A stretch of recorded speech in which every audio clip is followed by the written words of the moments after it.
Apa yang pertama kali kita lakukan kalau HP kita tiba-tiba error? Mayoritas dari kita pasti akan meribut HP kita. Atau webcam nggak berfungsi misalnya, yang pertama kali kita lakukan pasti mereset laptop kita. Ternyata bukan cuma teknologi aja loh yang bisa direset, otak kita pun bisa kita reset. Saat kita stres atau tertekan, produktivitas dan ketenangan batin kita jadi terganggu.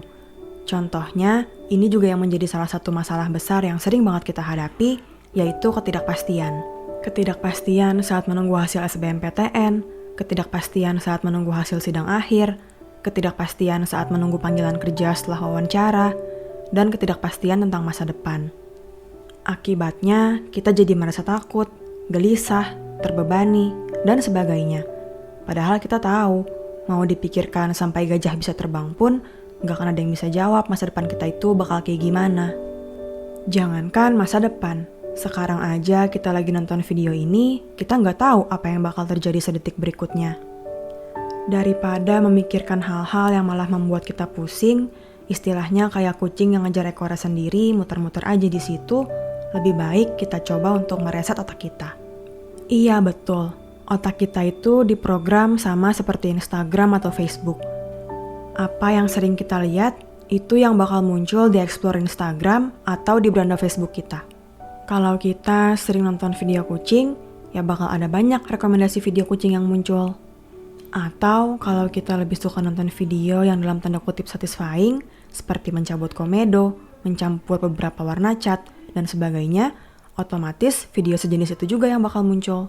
Otak kita pun sama.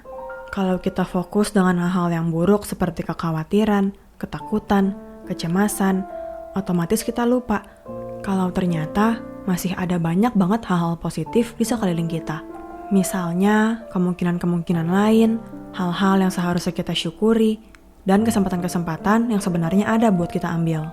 Ibarat terjun ke lubang yang gak berdasar, jangankan buat memanjat naik. Kapan kita sampai di bawah aja kita gak tahu. Yang jadi pertanyaan, gimana sih cara mereset otak kita sama seperti kita mereset HP yang error? Jawabannya ada di kata reset itu sendiri. Iya betul, ada 5 huruf dalam kata reset. R, E, S, E, dan T. Masing-masing huruf ini punya definisinya sendiri-sendiri. Yang pertama, R untuk rutin atau rutinitas. Percaya atau enggak, yang kita cari selama ini sebenarnya udah ada di dalam rutinitas keseharian kita. Ya kita belum tahu aja dia sembunyinya di mana. Supaya lebih gampang ditemukan, kita harus mulai memperhatikan rutinitas keseharian dan kemauan kita untuk maju. Masing-masing dari kita punya waktu 24 jam dalam sehari. Dalam 24 jam itu, anggaplah 8 jam kita pakai untuk tidur dan 9 jam untuk bekerja. Itu artinya kita masih punya waktu 7 jam. Dalam 7 jam, mungkin sebanyak 4-5 jamnya kita pakai untuk rutinitas keseharian kita.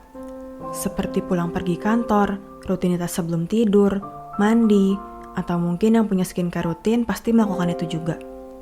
Tidak mustahil juga kalau ternyata waktu yang kita pakai itu sebenarnya bisa kita hemat atau kita jadikan lebih efektif lagi. Misalnya menonton video di Instagram yang tahu-tahu sudah 30 menit berlalu begitu aja. Ya memang nggak ada yang salah kok dengan menghibur diri.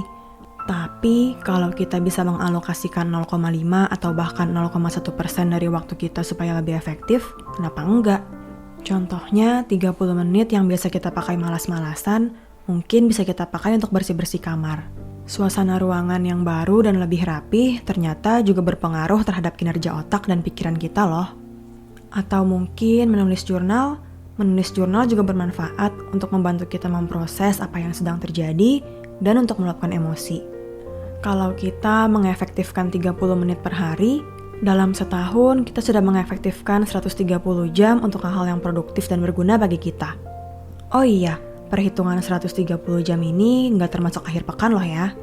Nah, bayangkan deh, apa atau seberapa banyak yang bisa kita dapat dari 130 jam itu. Rutinitas yang biasanya begitu-begitu aja berubah menjadi hal-hal yang membantu kita untuk melangkah maju dan menjadi lebih baik. Selanjutnya yang kedua, yaitu huruf E dalam reset yang berarti emotional release.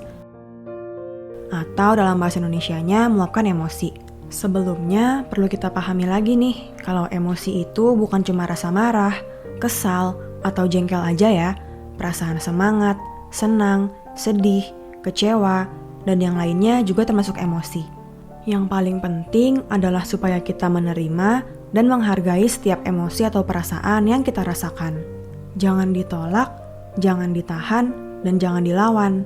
Apalagi di masa pandemi sekarang, ada yang jenuh di rumah, ada yang kehilangan semangat belajar, ada yang kesulitan mencari pekerjaan, atau mungkin ada yang bahkan kehilangan pekerjaan. Kalau emosinya terus-terusan kita pendam, ya sama aja kayak kita sedang merakit bom waktu. Semakin lama semakin menumpuk emosinya sampai akhirnya meledak. Terus gimana caranya meluapkan emosi? Banyak kok caranya. Salah satunya seperti yang udah kita singgung tadi, yaitu menulis jurnal. Sudah ada loh penelitian yang menunjukkan kalau jurnal yang berfokus pada emosi bisa menurunkan tekanan mental dan meningkatkan kesejahteraan. Karena setelah diubah ke dalam bentuk tulisan, pemicu stres seringkali bisa lebih dipahami dan dinilai. Jadi, kita bisa melihat penyebab stres secara lebih objektif dan terpisah. Atau mungkin kita juga bisa duduk di depan kamera dan bercerita tentang apa yang mau kita ceritakan hari itu. Jurnal dalam bentuk video ini juga sudah dipraktekkan oleh para astronot di luar angkasa loh. Yang paling penting adalah supaya kita menyalurkan atau meluapkan emosi kita. Jangan dipendam. Yang ketiga, S dalam reset, yaitu savor. Savor di sini maksudnya kita harus bijak membagi waktu online dan waktu offline. Terlalu sering online itu bisa bikin kecanduan loh, bisa menjauhkan yang dekat. Terlebih lagi, selain berdampak buruk pada kesehatan seperti kesehatan mata, menimbulkan insomnia, dan menurunkan konsentrasi, terlalu sering online juga membuat kita lupa waktu. Akibatnya, kewajiban dan tanggung jawab kita jadi terbengkalai. Kalau sudah begini, ya sama aja kayak kita menyia-nyiakan waktu kita yang berharga. Kalau tertarik, boleh deh coba tonton film yang judulnya The Social Dilemma. Di sana, dibahas tentang sekian miliar dolar dan tenaga ahli seperti psikolog yang dikerahkan supaya kita doyan online. Salah satu kutipan filmnya itu bilang, semakin banyak waktu yang orang habiskan, orang di sini maksudnya kita para pengguna internet, semakin banyak uang yang mereka hasilkan. Mereka di sini adalah si tenaga ahli dan pihak lain yang bersangkutan. Di film itu juga dikatakan bahwa ada satu lab khusus di Stanford yang mengajarkan para siswanya untuk menerapkan prinsip psikologi persuasif ke teknologi. Penerapan prinsip ini secara gak langsung membujuk dan mempengaruhi kita untuk menggunakan suatu produk sesuai dengan kemauan mereka. Sama kayak api yang bisa dipakai untuk memasak atau malah menimbulkan kebakaran. Teknologi pun gak bisa dibilang 100% baik atau 100% buruk. Teknologi itu kan alat yang kita gunakan, yang membuka kesempatan untuk kita saling berhubungan, belajar, dan menginspirasi orang lain. Jangan sampai malah kita yang digunakan oleh teknologi. Ada satu kutipan keren nih. Hidup itu adalah C di antara B dan D. B itu apa sih? B adalah birth atau kelahiran. D adalah death atau kematian. Terus C-nya apa? C adalah choice atau pilihan. Hidup adalah pilihan di antara kelahiran dan kematian. Selama kita hidup, kita selalu punya pilihan. Di masa pandemi sekarang ini contohnya, ya terserah kita mau menanggapinya bagaimana.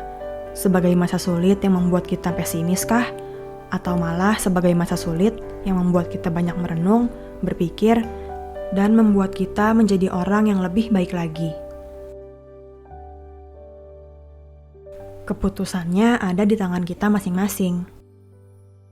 Selanjutnya, huruf E yang kedua dalam kata reset yang berarti explore.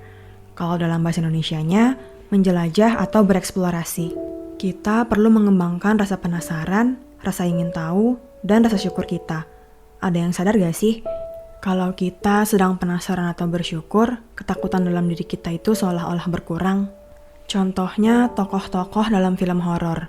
Mereka tahu itu seram, sesuatu yang menakutkan gitu. Tapi mereka masih bisa mendekat. Kira-kira kenapa ya? Ternyata ya karena mereka penasaran. Meskipun ketakutan itu ada, mereka masih bisa melangkah maju. Bukan berarti kita harus uji nyali setelah nonton video ini ya. Maksudnya, Jangan takut untuk mengeksplorasi dan mencoba hal-hal baru. Kita bisa mulai dari hal yang sederhana, seperti mendengar musik yang gak biasanya kita dengar, atau makan makanan yang belum pernah kita coba. Otak kita itu berkembang sesuai dengan hal-hal baru yang kita coba.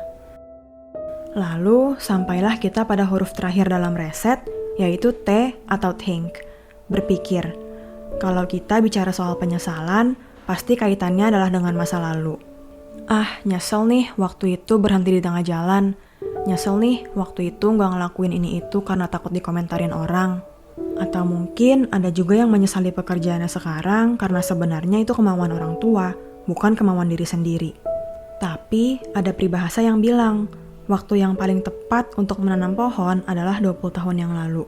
Waktu kedua yang tidak kalah tepat adalah hari ini. Nanti setelah menonton video ini, yuk sama-sama kita pikirkan tentang apa yang sebenarnya kita inginkan dalam hidup. Kalau mengejar impian lama itu udah gak mungkin, coba deh kita buat impian atau harapan baru. Kita perbarui juga pola pikir dan motivasi kita. Kita fokus, percaya, dan yang paling penting, kita melangkah setiap hari untuk mewujudkannya. Gak harus lari cepat kok, selangkah demi selangkah pun gak apa-apa. Jadi, sama seperti HP, laptop, atau teknologi yang lain, otak kita pun bisa kita reset. Ditata ulang. Kalau seandainya kita berpikir, aduh kayaknya belum bisa deh ngelakuin kelima-limanya, ya gak masalah, kita bisa pilih salah satu atau dua terlebih dahulu. Setelah itu kita lihat, ada gak yang berubah dalam diri dan kehidupan kita? Terakhir, ada satu kutipan yang perlu kita ingat nih. Kesuksesan terbesar yang dapat kita raih adalah kebahagiaan. Mata uang paling berharga adalah hubungan baik, dan kekayaan yang tidak ada habisnya adalah kedamaian. Percaya deh, ada versi dari diri kita yang masih menunggu untuk ditemukan. Teruslah berusaha dan kita akan menemukan, bahkan mengenal, sosok yang luar biasa itu.